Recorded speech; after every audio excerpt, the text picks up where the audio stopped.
kita ke teorinya setelah melihat contoh yang ada. Normalisasi N terhadap nilai standar yang tadi dikatakan 60. Sid dan kawan-kawan 1984 mengusulkan mengambil energi standarnya 60. Tadi energinya kan 78 sampai 45. Tapi disaran oleh Sid dan kawan-kawan ini 60. Juga dipakai oleh Skempton 1986. Dan di sini Boles mengambil energi standar 70 di Boles 1986. Nah, notnya dengan normalisasi nilai N dari tiap jenis SPT yang dipakai, maka akan didapat nilai N yang lebih kurang sama. Yang lebih kurang sama artinya direproduksi ulang. Ya. Nah, rumusnya ini yang tadi, ya, bahwa NES yang kita hitung, yang N60 hasil normalisasi adalah N lapangan dikali ER per ES. Ya. NES adalah nilai NSPT yang sudah dinormalisasi, sedangkan N lapangan nilai SPT yang diperoleh pada saat pengujian dengan alat SPT tertentu. Ya. ER energi efektif yang dapat dilihat pada tabel 5 tadi, ya.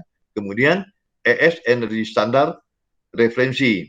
Disarankan ES diambil 60 sebagaimana rekomendasi Sid dan Skempton. N60 sama dengan N lapangan ER per 60. Jadi NES adalah alfa beta gamma, N lapangan ER per ES. Ya.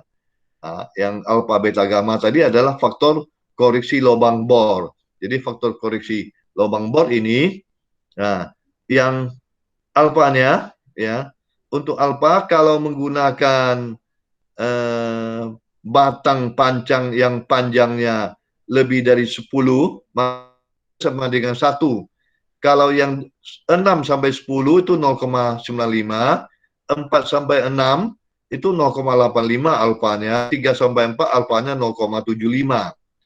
Jadi tergantung si perusahaan SPT, ya, dia menggunakan panjang batang yang berapa panjang yang disambung-sambung, ya, berapa panjang. Jadi mereka wajib menyajikan, melaporkan di dalam laporan tentang panjang batang pancang yang mereka gunakan. Kemudian saya lompat dulu yang ketiga, lubang bor. Lubang bor ini tentu yang kita ambil adalah diameter dari mata bor. Diameter mata bor 65 sampai 115 atau dikatakan di bawah 115 mili, gamma sama dengan 1. Kalau menggunakan mata bor diameter 150 mili, gamanya sama dengan 1,05. Yang 200 mili 1,15.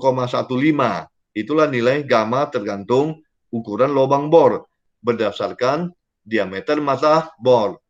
Kemudian untuk SPT pelapis dengan SPT tanpa pelapis, yang pelapis adalah 1, yang tanpa pelapis 1,2. Nah, untuk yang 2, kenapa belakangan saya bahas? Karena ini sempat membuat saya bingung ini, ya.